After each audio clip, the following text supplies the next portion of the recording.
My name is June Neely, and I am a writer and producer.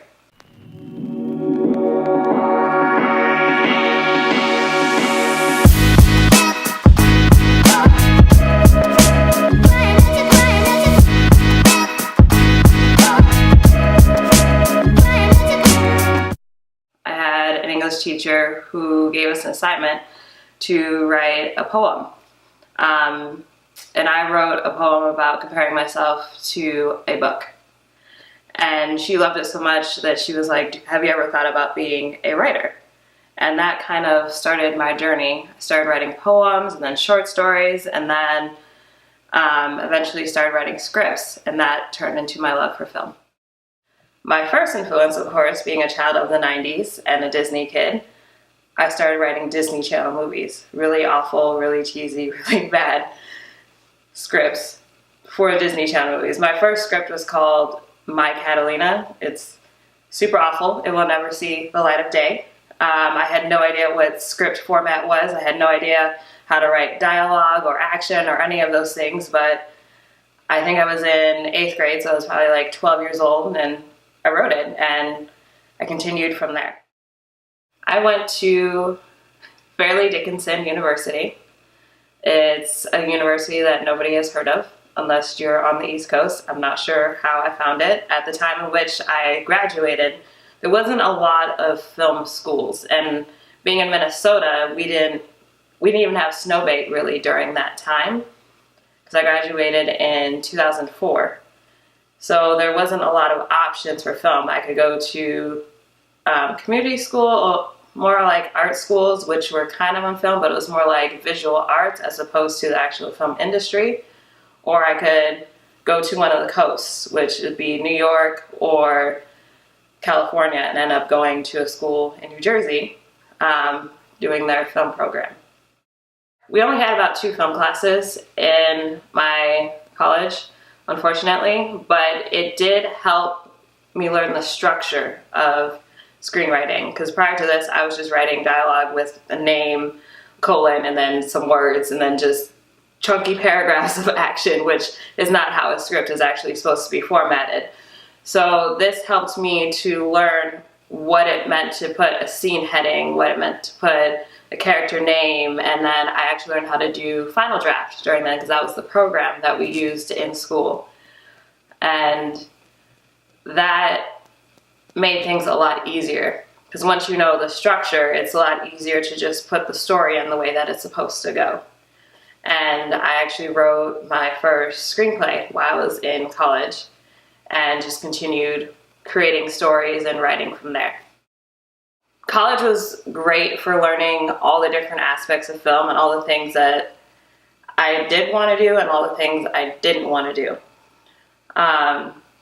And I did eventually want to go out to California and work there. However, my senior year, things kind of fell apart like the summer before, because my parents got divorced, and it was not a very clean, very nice divorce.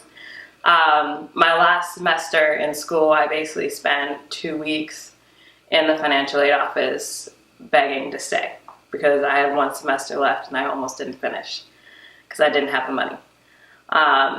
So that changed things quite a bit, because it was supposed to be where my parents would be helping me with student loan debt, helping me with getting into my career, and then that just fell apart. So I moved back to Minnesota. I did have internships in New Jersey. Like, I interned with New Line Cinema in their licensing merchandising department, which was completely different than what I wanted to do. But it was cool because I got to see all these like toys and products from like Lord of the Rings and like all these major stuff. And I got a ton of free things, so I love free stuff, so that's awesome.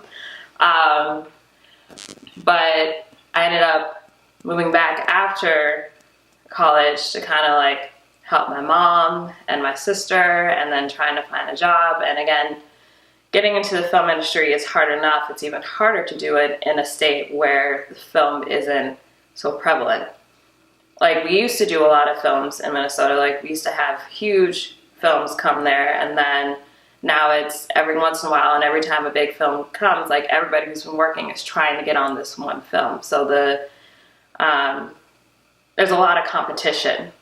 And because I was so new and I didn't even know how to even enter the field, I ended up working more in customer service and retail for years. Years, until I got to the moment where I said, all right, I'm done. I'm not doing this anymore. I've tried doing film on the side. I was working on some films, some short films, some major films that would come in, but it would be sporadic. I did commercials every once in a while to try to supplement my income. So I had the income, which was from retail, and then feeding the creative side, which is working on film. And about 2 years ago, I decided I wanted to switch and just drop everything. And it happened so weirdly, so unexpected. I basically called up my friend Alaina, and I said, yeah, I'm moving to Atlanta.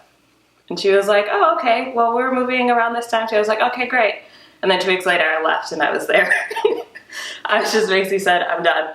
And it happened at a weird time too, because I was working at a retail store, and the day before my last day there, they called me and another associate in and said, hey, we're laying off a bunch of people. We only have one position left. And I was like, well, I'm leaving, so obviously this can go to her. And it just worked out that this job ended, and not only did it end, I got a major severance package.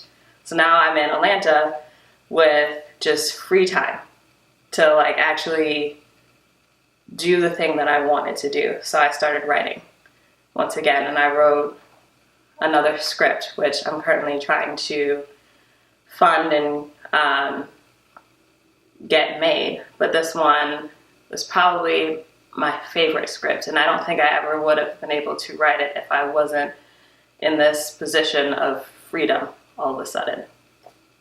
When you don't feed your creative side, it's almost like you're slowly dying on the inside, because this part of you that's such a big part of you is not being fed.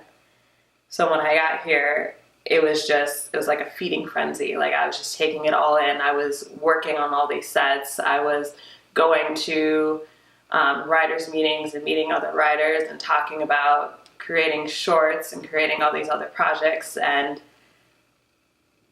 it was amazing to finally be in that part of life that I've been wanting to be in for so long.